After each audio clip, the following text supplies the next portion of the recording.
Editor's Epilogue: Evolutionism and the Religion of the Future. 1. The Passing of Scientific Materialism. For those aware of the intellectual climate at the beginning of the new millennium, it is apparent that scientific materialism is waning. The fact that the work of people like Professors Johnson and Bee is evoking such widespread interest indicates that the general population is not satisfied with the standard neo-Darwinian explanation that life and all living forms came into being through purely materialistic causes. Indeed, in 1996, the late atheist agnostic evolutionist Carl Sagan deplored the fact that only 9% of Americans accept the central finding of biology that human beings and all other species have slowly evolved from more ancient beings with no divine intervention needed along the way. The naturalistic explanation of the origin of life is truly what Father Seraphim called it, a philosophy of fools, and in the words of Abraham Lincoln, you can't fool all the people all the time. Thus, the Darwinian edifice, which has dominated science for over a century, is now crumbling. Father Seraphim predicted this. Back in the 1970s, he was already predicting the fall of atheistic communism, together with the fall of atheism, agnosticism in modern science and philosophy. He knew they would fall because the dialectical materialism of Marxism and the scientific materialism of Darwinism denies man's natural religious interest, and this interest cannot be ultimately suppressed. On a deeper level, Father Seraphim knew that uncompromising materialism would fall because, according to the prophecies contained in the scriptures and the patristic writings, the deceptions of the last times would not be atheistic or agnostic, but pseudo-spiritual. They would not involve, at least initially, an over-attempt to do away with traditional Christianity, but would rather seek to subvert Christianity by denaturing it and putting in its place a clever substitute. For those who have lost the savor of traditional Christianity, Father Seraphim said the waning of atheism or agnosticism in science, philosophy and government will coincide with a return to the deism of Freemasonry, the new religion out of which the modern revolutionary age was born. In his survival course of 1975, he said, "The ideal of the Enlightenment age, which directly preceded the Revolutionary age, was deism, and it was from this atmosphere that modern Masonry arose. Deism is the idea of the grand architect, a God who is somewhere remote in the heavens and doesn't touch us. The deistic idea of Masonry was the power responsible for producing the French Revolution and the whole revolutionary movement of our times. There is a very important reason why deism, although today it seems quite outmoded and disproved, lasted on in the Masonic lodges. It is because the whole modern worldview is not atheistic, it is not agnostic, it believes in God. The period in which agnosticism and atheism are replacing Christianity is only a temporary period. Its purpose is to do away with the true God of traditional Christianity so that people can come back and worship the true God according to the revolutionary philosophy as the Masons do to this day. The grand architect is the new God."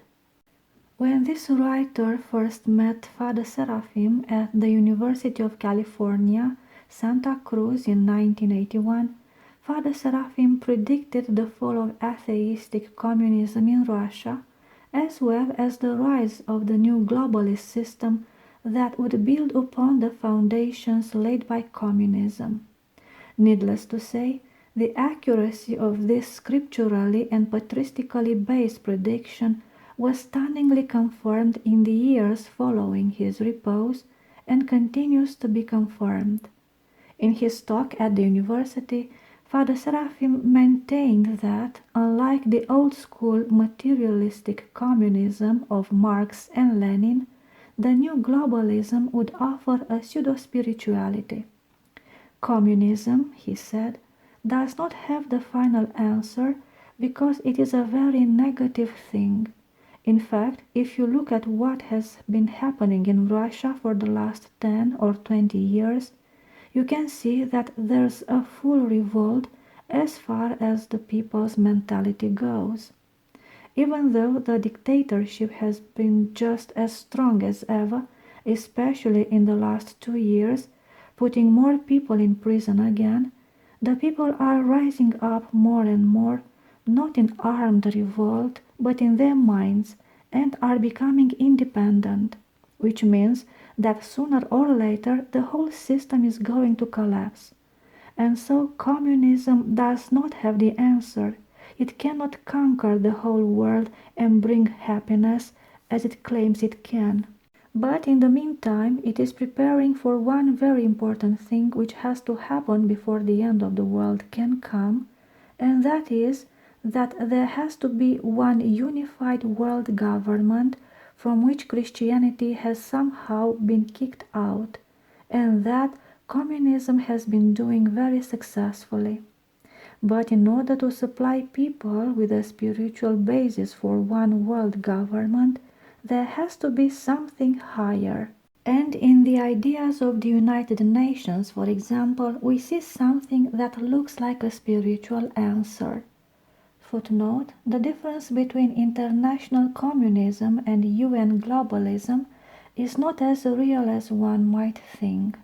Of the 17 individuals identified by the US State Department as having shaped US policy leading to the creation of the United Nations, all but one were later identified as secret members of the Communist Party USA.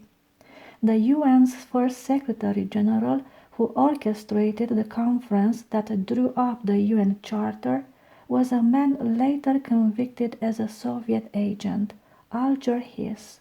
End of footnote.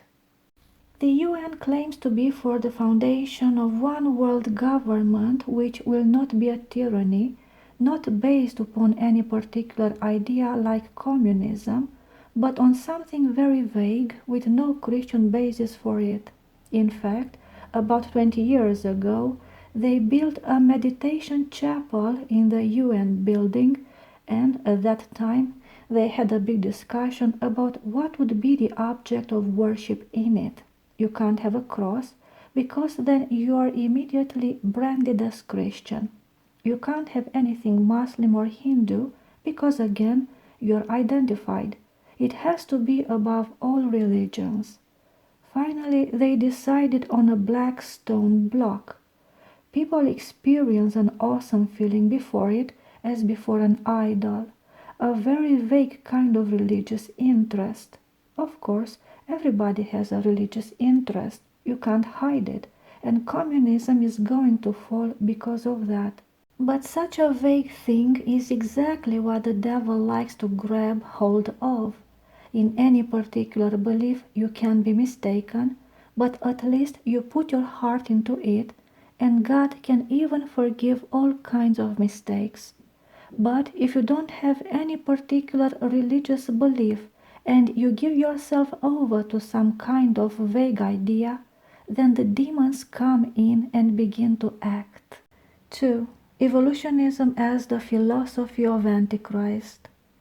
As we have seen earlier in this book, the atheistic communism of the old school was evolutionist both in that it promoted, and in the case of Leninism enforced, a naturalistic explanation of the origin of life, and that it held that human society was, like biological systems, naturally evolving from the lower to the higher. The deep connection between Marxist communism and Darwinian evolution was recognized by Marx himself, who was an avid follower of Darwin's ideas. When Marxism falls, its counterpart, Darwinism, is bound to follow suit. Yet, as Father Seraphim taught, these two were never meant to be ends in themselves. In the course of apostasy, masterminded by the enemy of our salvation, they are but vehicles by which to destroy faith in the God of traditional Christianity, and thus prepare the way for what Father Seraphim called the religion of the future. The anti-tradition and anti-Christianity of Marxist communism and Darwinian evolutionism only serves as a preparation for something far worse, a counter-tradition and counterfeit Christianity that, if it were possible, shall deceive the very elect. Matthew chapter 24, verse 24. Just as a new globalism, now with a spiritual face, is the step beyond atheistic communism, so too a new spiritualized evolutionism is the step beyond old-school Darwinism. At this juncture, Father Seraphim believed science will combine with religion to form one universal evolutionary synthesis. With the passing of materialistic Marxism and Darwinism, the idea of evolution will not die, but will continue to prepare mankind for the religion of the future. This is because evolutionism is more than an attempt to explain the origin of the universe without reference to God. Quite apart from its context within scientific materialism, evolution is an inherent element in the coming counter-tradition that will purport to satisfy man's religious interest. Perhaps, wrote Father Seraphim, it is the very key, intellectual, to the assault upon the Church, to the very philosophy, and there is such a thing, of the coming Antichrist. Here it is interesting to note that in his survival course, Father Seraphim placed his lecture on evolution as part of a section called The New Religion. But it was not Charles Darwin, with his extreme mechanistic view, whom he saw as the forerunner of the new religion. Rather, it was Teilhard de Chardin who attempted to combine evolutionary science with evolutionary spirituality. Teilhardism, Father Seraphim wrote, is the Christianity and orthodoxy of the future, or rather its metaphysical foundation. Father Seraphim called Teilhard both the prophet and the predecessor of Antichrist. It is our purpose here to place Father Seraphim's predictions in the context of intellectual developments which have occurred in the nearly 2 decades since his repose, and at the same time to place these new developments within the context of the traditional Orthodox worldview.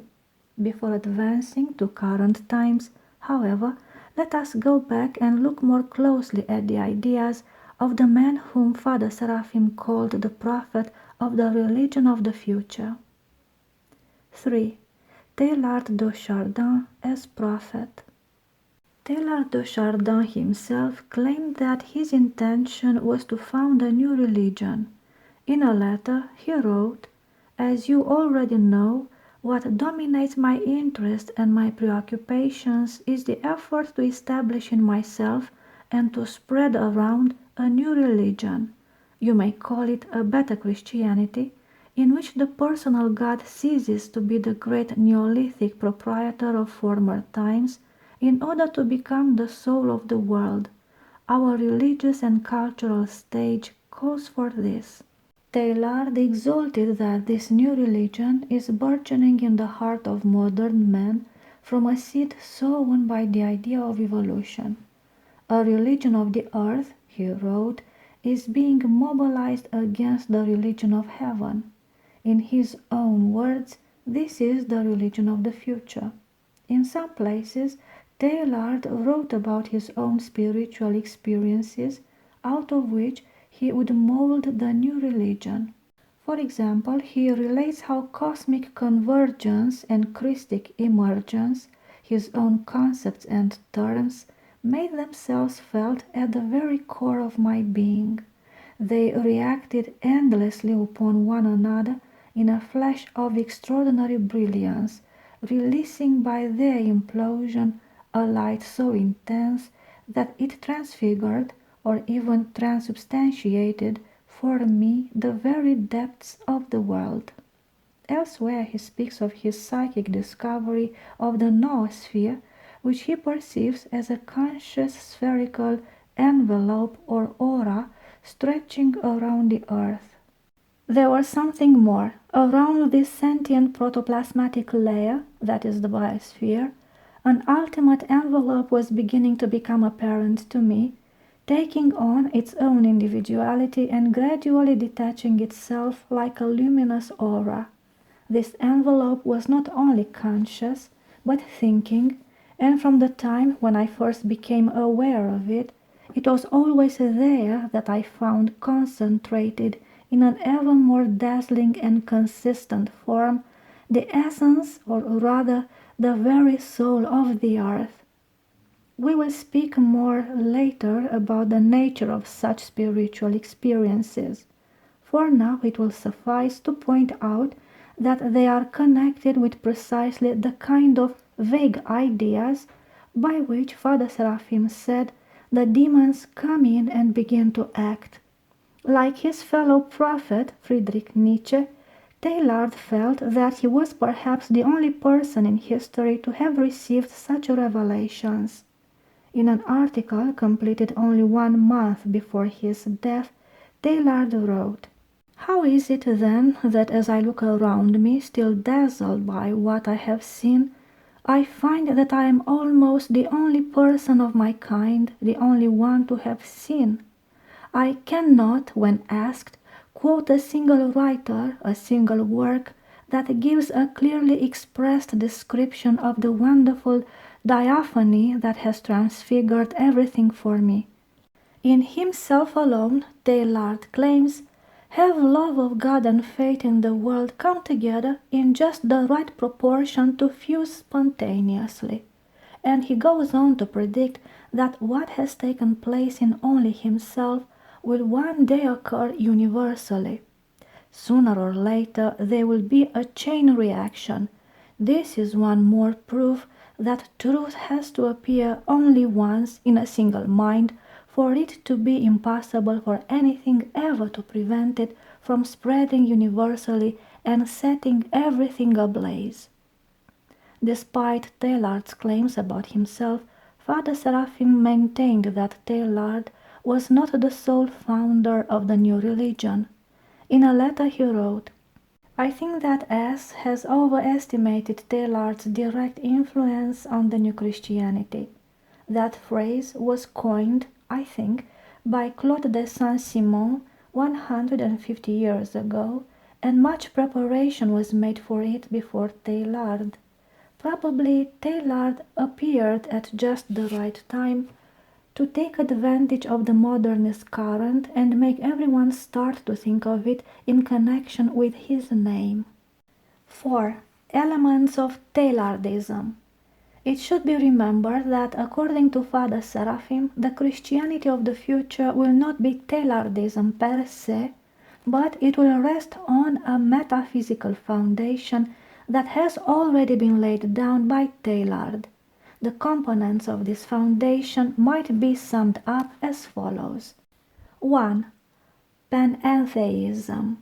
While Teilhard himself exalted what he called Christian pantheism, his doctrine could more precisely be termed panentheism.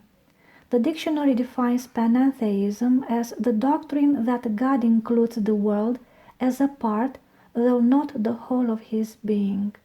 That Teilhard's teaching fits this description exactly is clear from his statement that the world is a part, an aspect, or a phase of God. Speaking of the part of God, which is the evolving cosmos, he says, "We must be careful to note that under this evolutive facet Omega only reveals half of itself." Teilhard believes that since the world is God, and since the world is evolving, God too is in a process of evolution, or at least that part of the world which is God. He wrote that the world endomorphizes God and that God transforms himself as he incorporates us. At the same time, he believed that God is both the evolver and the end point of evolution, the omega point. In the evolution of human consciousness, he affirmed, his new cosmogenesis God would naturally replace the Father God of 2000 years ago.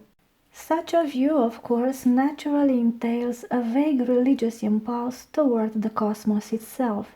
Thus, Teilhard spoke of his innate urge to look for the divine not in a cleavage with the physical world, but through matter, and in some sort of way in union with matter.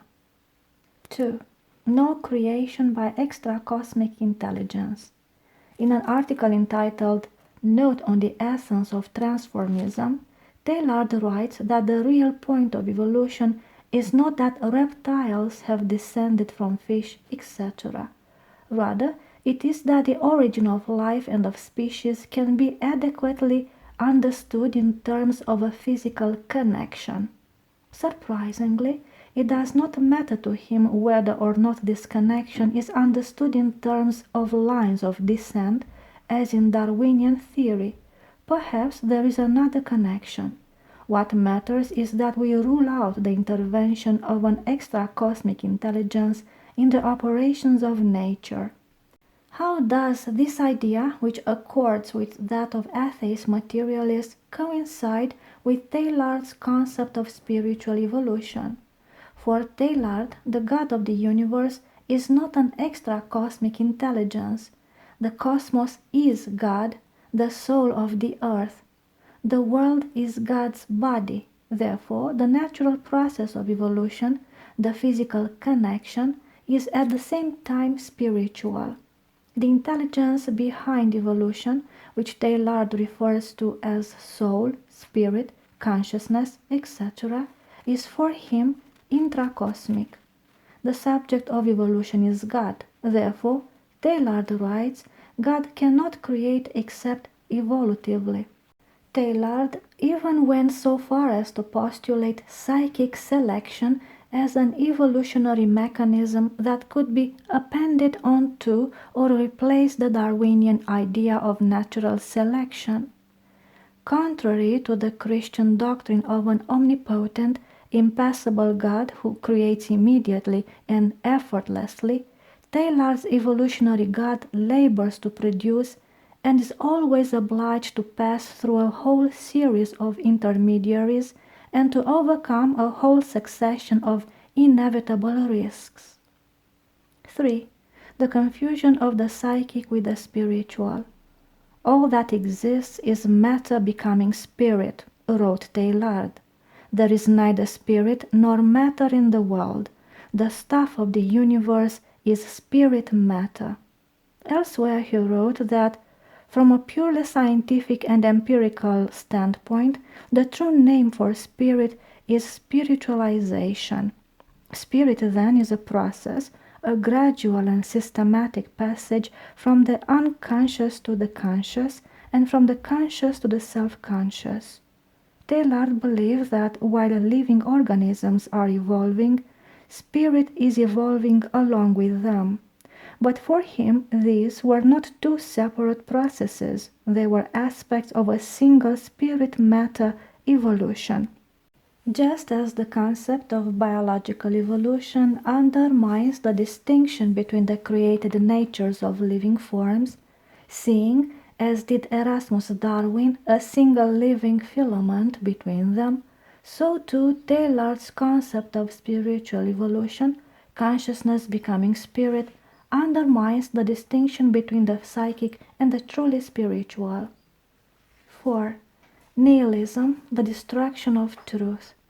All around us, writes Teilhard, and within ourselves, God is in process of changing. His brilliance increases and the glow of his coloring grows richer. If the God of creation is changing, there is no immutable first principle, no basis for absolute truth.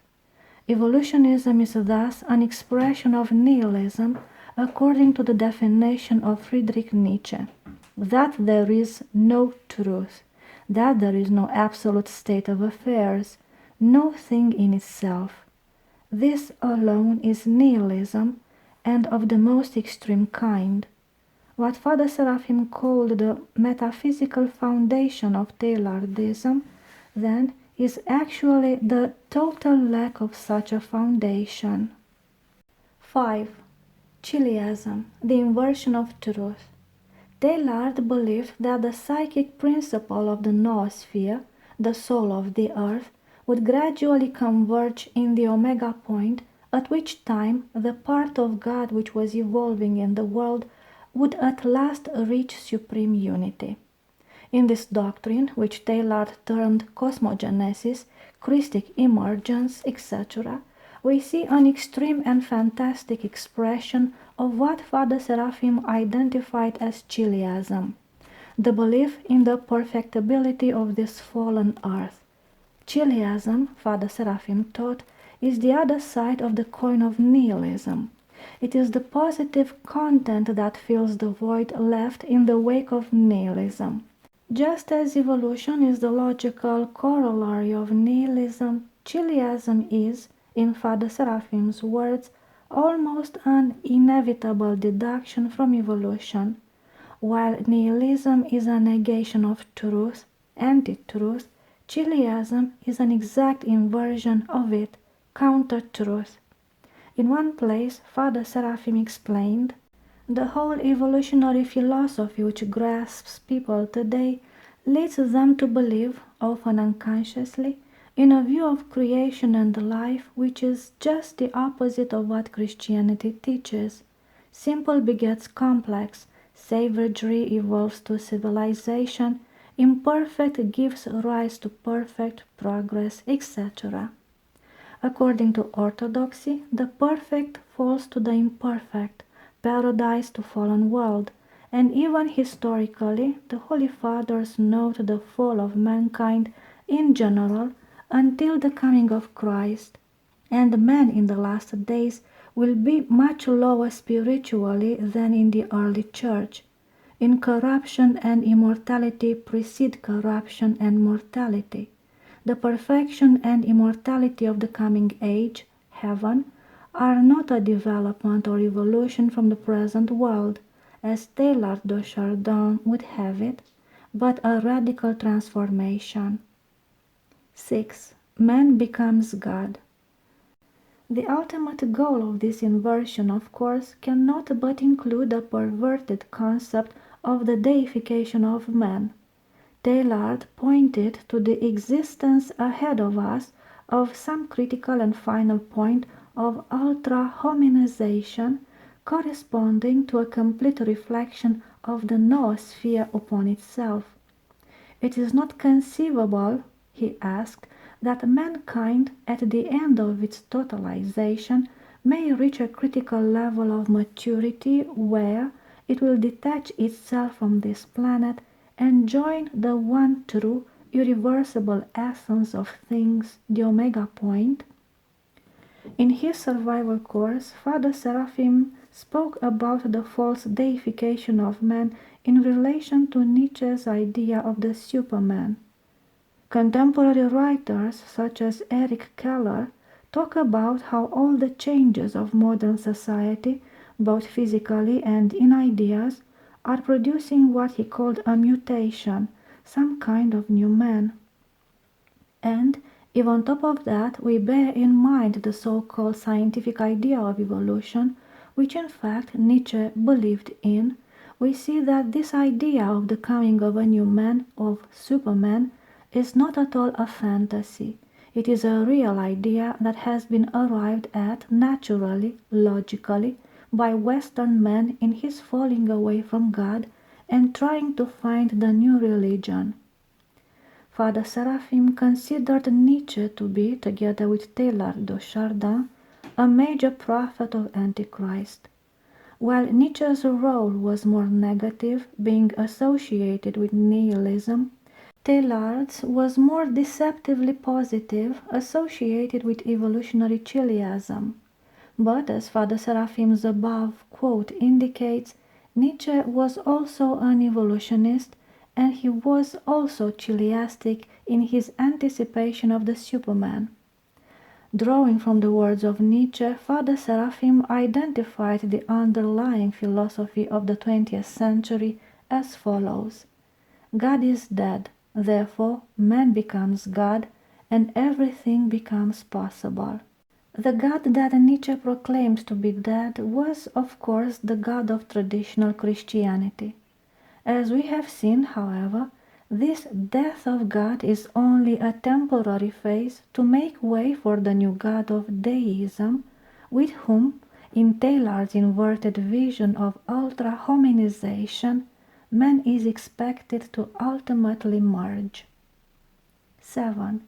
Evolutionism replaces Christ as the Savior. This idea was expressed openly in a blasphemous statement that Teilhard wrote only a few months before his death. It is Christ in very truth who saves, but should we not immediately add that at the same time it is Christ who is saved by evolution? In Teilhard's conception, Christ too is a product of evolution. Hence, evolution is greater than Christ. If evolutionism were true, there would have been millions of years of death before hominids emerged into humans.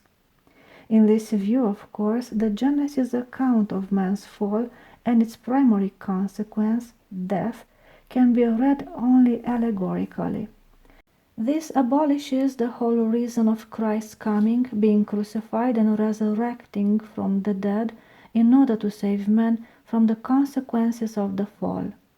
Evolutionism then necessitates that the Christian allegorize the biblical account not only of the creation but also of the redemption. The Savior thus becomes so distant as to become a deistic conception. If the mechanism of evolution, whether totally material, as in Darwinism, or material spiritual, as in Teilhardism, has brought man upward from slime, what fall is there for Christ to reverse? Here the effects of the evolutionist inversion of truth are seen most clearly. In true Christianity, a Savior is needed to intervene in history in order to miraculously reverse a downward trend, while in evolutionism a deterministic, intracosmic process is naturally bringing about an upward trend, making a savior superfluous. Teilhard himself has made this clear to us. We have to make a choice, he says, evolution or intrusion. By intrusion he means precisely the intervention of an extra-cosmic intelligence, which, as we have seen, he categorically rejects. The choice of evolution or intrusion applies to the redemption of man, just as it does to the origin of life. Mankind needs a savior. According to its own philosophy, evolutionism eliminates the need for an extra-cosmic intelligence to intrude into human history, as happened when the transcendent God became man in Jesus Christ, because evolution itself has become a kind of savior. That is why, as Dr. Wolfgang Smith has said in his valuable study Teilhardism and the New Religion, it is literally true that Teilhard has deified evolution. 5. A new evolutionary synthesis. Having discussed all these points of Teilhardism in our attempt to identify the metaphysical foundation of the religion of the future, we should once more emphasize that Teilhard's ideas did not ultimately come from him. As Father Seraphim said, there really is a spirit of the times, and Teilhard tapped into it. When Teilhard died in 1955, the neo-Darwinian theory of evolutionary gradualism was nearing the peak of its prestige. The synthesis he devised between evolution and spirituality fit the intellectual milieu of his times. This is reflected in his idea of psychic selection, a spiritualized view of neo-Darwinian natural selection. But, as we have seen, the intellectual milieu has changed considerably since Teilhard's times. Now that the neo-Darwinian edifice has begun to crumble, a new synthesis of evolution and spirituality is emerging, one that retains the metaphysical foundation laid down by Teilhardism, but which takes into account the new developments. One of the main architects of this new synthesis is the contemporary American writer Ken Wilber. As the most influential thinker in the movement known as transpersonal psychology, Wilber is now enjoying a growing vogue among spiritually oriented intellectuals. Both President Bill Clinton and Vice President Al Gore have read his writings and publicly called attention to them. With 16 books translated into over 20 languages, he is now the most translated academic author in the United States. We are not in a position to ascertain whether he will be a figure of continuing importance as Teilhard de Chardin has been. What concerns us now is that he, at least as much as any other thinker now writing, seems to be on the cutting edge of the spirit of the times. Footnote: as a sign of this, or rather as a result of it, Anne Godoff, the current head of the largest publishing conglomerate in the world, Random House, has said, "There is no living writer I would rather publish more than Ken Wilber." End of footnote. Wilber does not attempt to be an original thinker. The task he has chosen for himself, he says, is to gather orienting generalizations, that is, to take what he regards as the best from everything and everywhere and organize it into one philosophical synthesis. In his work, one sees a confirmation of what Father Seraphim wrote 2 decades ago. A characteristic of modern currents of thought is universalism, the attempt to make a synthesis that will include all partial views: Masonry, Ecumenism, Hegelianism, Baha'i, Unitarianism, unity of all religions. This is what evolutionary philosophy is, a universal theory to explain everything and to justify everything the way it is, universal salvation, a cosmic view of everything entering into the universal harmony of things as they are. Wilber, in drawing together his synthesis of everything, one of his most popular titles is called A Brief History of Everything, draws from the wisdom traditions, that is, traditional religions and philosophies East and West, from Western philosophers and from modern psychologists and scientists, and at the same time he closely follows contemporary popular culture and fashions in order, as he says, to spot the zeitgeist. Among his readers and colleagues he is respected for his apparent ability to integrate literally thousands of intellectual sources at once. For many, his aura of brilliance is intensified by the fact that he writes about having reached advanced levels of Tibetan Buddhist meditation and having had an experience of merging with the transpersonal absolute, which he calls, deliberately using a generalized term, spirit. Although Wilber quotes from Teilhard de Chardin, uses some of his terminology and offers praise for him, he cannot, strictly speaking, be called Teilhard's follower. Teilhard's writings represent only a small fraction of the thousands of sources which Wilber has integrated into his system. However, it is of deep significance that Wilber, as a transmitter of the core of modern philosophy, has come up with an integral vision of the spirit of the times, and it is, in all its major components, Teilhardian. The framework of Wilber's synthesis of universal wisdom is the idea of evolution within what he calls the great nest of being.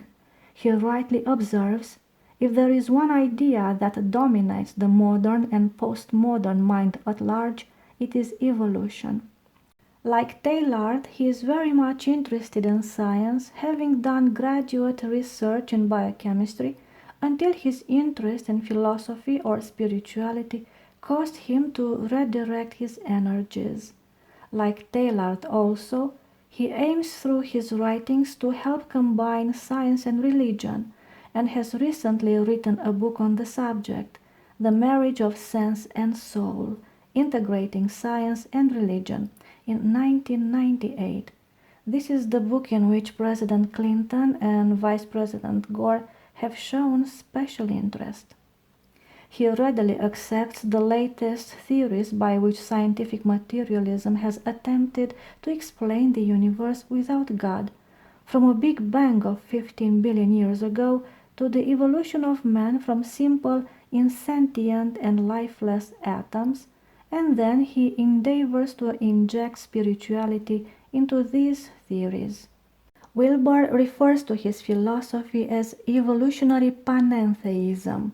In his formulation, evolution is preceded by involution, spirit manifesting itself in the universe and then forgetting that it is spirit.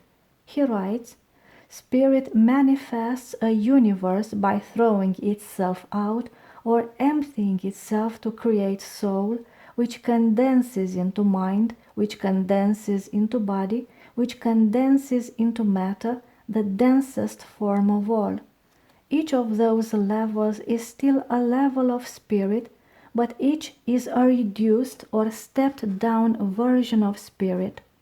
At the end of that process of involution, all of the higher dimensions are enfolded as potential in the lowest material realm, and once the material world blows into existence with, say, the Big Bang, then the reverse process or evolution can occur, moving from matter to living bodies to symbolic minds to luminous souls to pure spirit itself. In this development or evolutionary unfolding, each successive level does not jettison or deny the previous level, but rather includes or embraces it, just as atoms are included in molecules, which are included in cells, which are included in organisms. Each level is a whole that is also part of a larger whole. In other words, each evolutionary unfolding transcends but includes its predecessors, with spirit transcending and including absolutely everything. Wilber says that this spiritual view of evolution must replace the materialistic view, and notes that scientific materialism is now, ironically, paving the way for an evolution beyond rationality. In a chilling inversion of Father Seraphim's prognosis, Wilber says that rationalism or materialism, which he calls the flatland mentality, is but a step in man's evolutionary development, a step away from old religious conceptions so that man can arrive at a higher concept of the divine. Thus, in Wilber's view, materialism provides a positive function, even though it must pass away in order to make the way for the new religious consciousness. Observing the widening fissures in the neo-Darwinian establishment, which have appeared since Teilhard's death, Wilber correctly observes that the Darwinian theory of evolution by natural selection can't explain macroevolution at all. He writes, "The standard, glib, neo-Darwinian explanation of natural selection, absolutely nobody believes this anymore." Footnote: Wilber is writing in the form of dialogue here, and so is speaking hyperbolically. In actual fact, there are many who still hold tenaciously to the standard neo-Darwinian explanation, in spite of the growing contingent of evolutionists who oppose it. The chief apologist of old-school Neo-Darwinism is Richard Dawkins. End of footnote. Evolution clearly operates in part by Darwinian natural selection, but this process simply selects those transformations that have already occurred by mechanisms that absolutely nobody understands.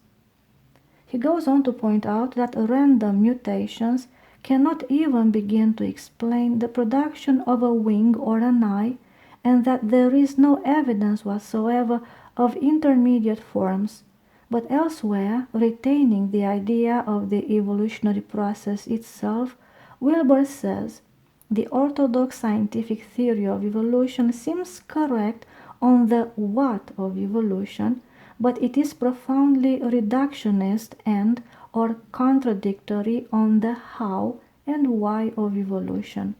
As a panentheist, he sees the spirit which has manifested as the cosmos, that is, which is the cosmos, as the driving force behind evolution and as evolution itself.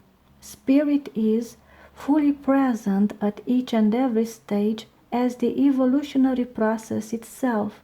Spirit is the process of its own self-actualization and unfolding. Its being is its own becoming. Its goal is the path itself. In step with current developments, Wilber infuses this impersonal spirit into the punctuated equilibrium model of evolution that has been devised by the materialist evolutionists Stephen Jay Gould and Niels Eldredge to account for the lack of intermediate forms in the fossil record. According to Wilber, spirit manifests itself in new forms which come into existence not gradually, as in standard neo-Darwinism, but in a huge leap in a quantum-like fashion. He refers to this as emergent evolution and even as creative emergence. Along with Teilhard, he speaks of the production of new organisms not as an effortless creative act by a transcendent God, but as a laborious process. Evolution is not a statistical accident. It is a laboring towards spirit driven not by happy-go-lucky chance, however comforting that notion is to those who deny reality to any level higher than insentient matter, but by spirit itself. In an introduction to the teachings of the Hindu evolutionist Sri Aurobindo, Wilber writes, as Aurobindo saw, probably more clearly than anybody before or since, the scientific account of evolution, which relies on nothing but frisky dirt, dynamic matter and process systems, for example, chaos theories far from equilibrium dissipative structures, autopoiesis, etc., cannot even begin to explain the extraordinary series of transformations that brought forth life from matter and mind from life, and that is destined to bring forth in just the same way higher mind and overmind and supermind. Spirit alone can account for the astonishment that is the glory of evolution. Wilber acknowledges the fact that almost all pre-modern cultures viewed the history of the world not as an evolutionary unfolding from a lower state, but rather as a devolution from a higher state. But, he writes, sometime in the modern era, it is almost impossible to pinpoint exactly, the idea of history as devolution, or a fall from God, was slowly replaced by the idea of history as evolution, or a growth toward God. We see it explicitly in Friedrich Schilling, 1775–1854. Hegel, 1770–1831, propounded the doctrine with a genius rarely equaled. Herbert Spencer, 1820–1903, made evolution a universal law, and his friend Charles Darwin, 1809–1882, applied it to biology. We then find it appearing in Sri Aurobindo 1872–1950, who gave perhaps its most accurate and most profound spiritual context, and Pierre Teilhard de Chardin, 1881–1955, who made it famous in the West. Suddenly, within the span of a mere century or so, serious minds were entertaining a notion that pre-modern cultures, for the most part, had never even once considered, namely that, like all other living systems, we humans are in the process of growing toward our own highest potential, and if that highest potential is God, then we are growing toward our own godhood. And this extraordinary view continued, evolution in general is nothing but the growth and development toward that consummate potential, that summum bonum, that ens perfectimus, that highest ground and goal of our own deepest nature. Evolution is simply spirit in action, God in the making, and that making is destined to carry all of us straight to the divine. Like Teilhard, Wilber speaks of the universal organism growing toward its own highest potentials, namely the ever-unfolding realization and actualization of spirit. But as a transpersonal psychologist, he also focuses on individual growth and evolution, since we, like everything else in the cosmos, are manifestations of spirit. As we further our evolution, we merely remember that, after all, we are the very God, I am, that has started the universe rolling. You are the cosmos, literally, but you tend to understand this ultimate fact in increasing glimpses of the infinity that you are, and you realize exactly why you started this wonderful, horrible game of life. But it is absolutely not a cruel game, not ultimately, because you and you alone instigated this drama. If we engage all the levels of our own potential, won't that better help us to remember the source of the great game of life, which is not other than our own deepest self? If spirit is the ground and goal of all of these levels, and if we are spirit in truth, won't the wholehearted engagement of all of these levels help us remember who and what we really are? Now, echoing Nietzsche, Wilber calls our deepest self our Superman self. In realizing that you are God, he says, you will awaken to a world where the cosmos is your soul, the clouds your lungs, the raindrops the beat of your heart. You will look at the moon as part of your body and bow to the sun as part of your heart, and all of it is just so. In order to expedite this remembering, he recommends what he calls integral practice for all levels of our being, saying that we should mix and match physical and spiritual practices ranging from jogging to tantric sexuality to deity yoga to centering prayer to Advaita Vedanta to Christian formless meditation. 6. The minimum requirements for Christians to be accepted within the new synthesis. In The Marriage of Sense and Soul, Wilber outlines the agenda that the world must follow in order to combine science with religion, as well as to establish a universal theology which all religions can embrace without losing their outward differences. He tells the mainstream scientific establishment that in order to integrate with religion, modern science must renounce its allegiance to uncompromising materialism. Science must do nothing more than expand from narrow empiricism, sensory experience only, to broad empiricism, direct experience in general. That is, it must also include psychospiritual experience. Wilber then tells religion what it must do in order to fit within the broadest parameters of the new religio-scientific paradigm. First of all, he says, religions the world over will have to bracket their mythic beliefs, and he cites as examples Moses parting the Red Sea, Christ being born of a virgin, and the creation occurring in 6 days. He concedes that proponents of a religion can keep any mythic beliefs they want as long as they do not expect any form of science or any other religion to acknowledge them. This does not mean that we will lose all religious differences in local color and fall into a uniform mush of homogenized New Age spirituality.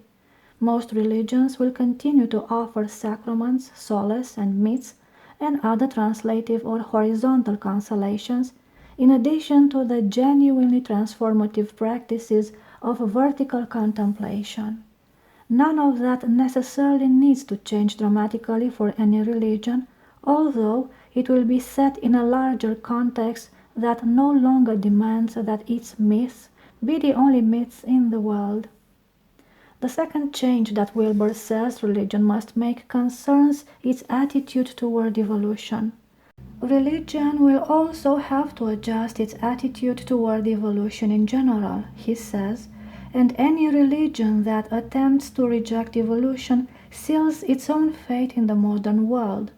By way of persuasion, he adds, to the extent religions bracket their mythic beliefs and focus on their esoteric core, an acceptance of evolution is a modest adjustment indeed. In fact, Aurobindo has already brought Vedanta and the entire sweep of Indian philosophy into an evolutionary accord. Abraham Isaac Cook has already pointed out that the theory of evolution accords with the secrets of Kabbalah better than any other theory. The great idealists have already cleared the way for an evolutionary spirituality. And has not the Pope himself finally declared that evolution is more than a hypothesis? A little later, Wilber brings out a notable exception to his concession that religions can keep their myths and still participate in the new synthesis. To the extent that a religion pledges allegiance to a mythic Eden in any actual sense, it will have insuperable difficulty participating in the integration of modern science and philosophy. Lastly, he praises Teilhard de Chardin for helping Christians to overcome this insuperable obstacle. Teilhard's notion of the omega point of Christ consciousness as a future attractor for present evolution, a notion borrowed from Schelling and Hegel, freed many Christians from the impossible mythic belief in a literal Garden of Eden and a morbid fixation, a romantic death wish, to the long-deceased past.